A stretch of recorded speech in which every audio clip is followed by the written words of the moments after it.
I said it 4 years ago, I believe it today. Learning how to track your macronutrients is the most important thing you can do to take control of your health, your body, and your fitness progress. Now, this does not mean you have to track forever, and it does not mean you should abandon whole foods for a life of Pop-Tarts and frozen yogurt. But through this process, you're gonna learn so much about the foods you are currently eating and how those are either helping or preventing progress. So in this video, I want to arm you with as much information as possible for you to be successful. Macros or macronutrients are what make up calories. There are 3 macros: proteins, carbohydrates, and fats. Alcohol technically is a 4th macro. Micronutrients, on the other hand, do not contain calories. Vitamins and minerals are micronutrients. Yes, eating a diet rich in micronutrient-dense foods like fruits and vegetables will not only assist in progress, but is paramount for your health. No. IIFYM stands for If It Fits Your Macros. Now, there's a lot of hyperbolic thinking in the IIFYM community, mainly that nothing else matters except hitting your macros. While this obviously isn't true, still hitting your macronutrients is important for your progress. I don't know. Macronutrients make up calories, and your total calorie intake is going to be important in determining whether you're gaining or losing weight. By eating too many calories, it's going to be hard to lose body fat, and by not eating enough calories, it's going to be hard to build muscle. Further, eating enough protein is going to ensure you don't lose muscle when in a calorie deficit. Eating enough carbohydrates is going to fuel training performance, and eating enough and the right kinds of fats will fuel health, heart function, immunity, and more. All right, so the macros diet isn't a thing. Macros or macronutrients are in every single food that has ever existed for all of time. This isn't a fad, this isn't going anywhere, it's science.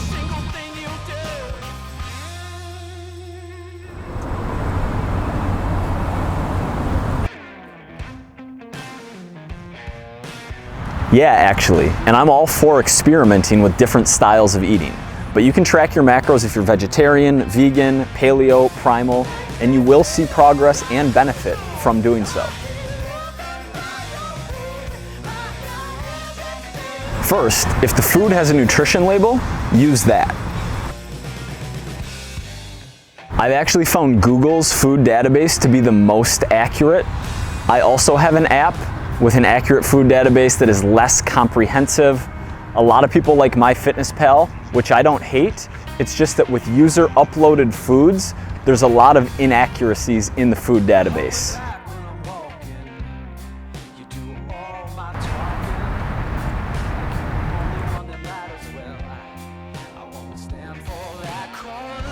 It depends. It depends on your goal, it depends on your height, weight, age, gender, body fat percentage, a number of other factors.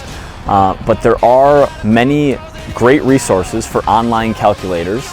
I tend to like mine the best because I made it.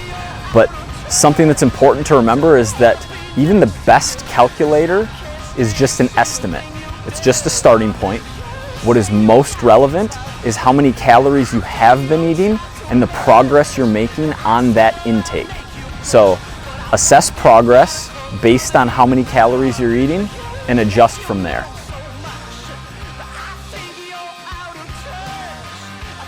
Incorrect.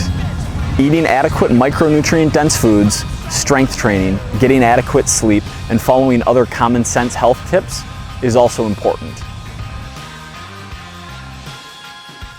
Probably not. There are countless micronutrients, and tracking them would be incredibly difficult and time-consuming.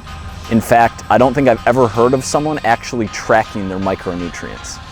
Instead, eat a diet rich in fruits and vegetables and other micronutrient-dense foods, a variety of healthy foods. And that being said, getting regular doctor's appointments and getting blood work is probably a good idea. Probably not. Let's throw a disclaimer on the screen.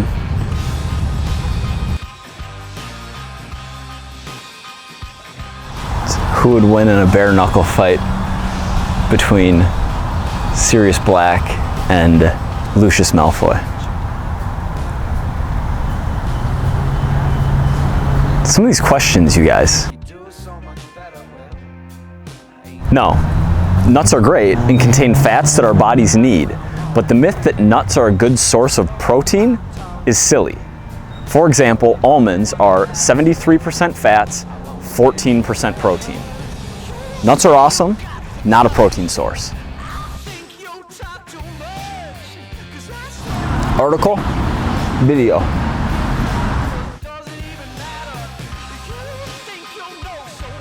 I actually posted a Venn diagram of macros on my Instagram page that will help you a lot.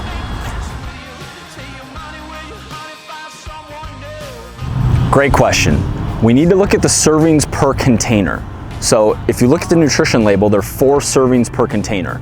That means we want to multiply the proteins, carbs, and fats by 4 to get the total macros in the product.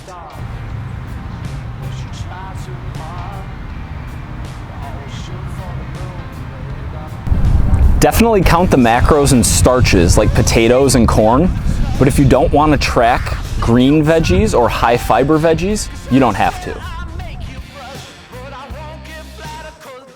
Because a significant percentage of their total calories come from dietary fiber, and fiber is incompletely digested by the human body.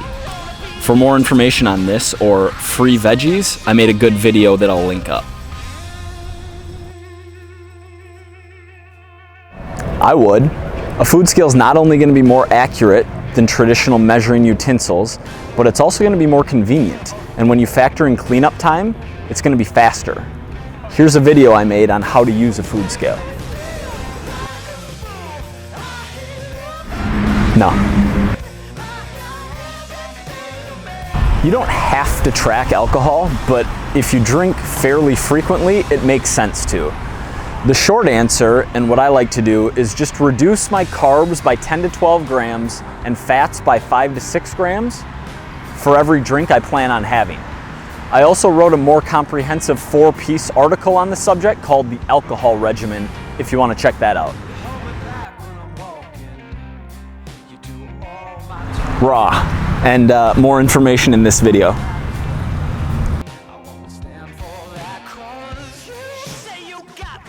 Check out this article and this video.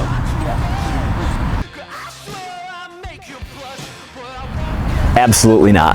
But because knowing the skill is so important and the learning curve is incredibly steep, putting in a lot of effort early on and tracking consistently for a month or 2 is going to pay huge dividends.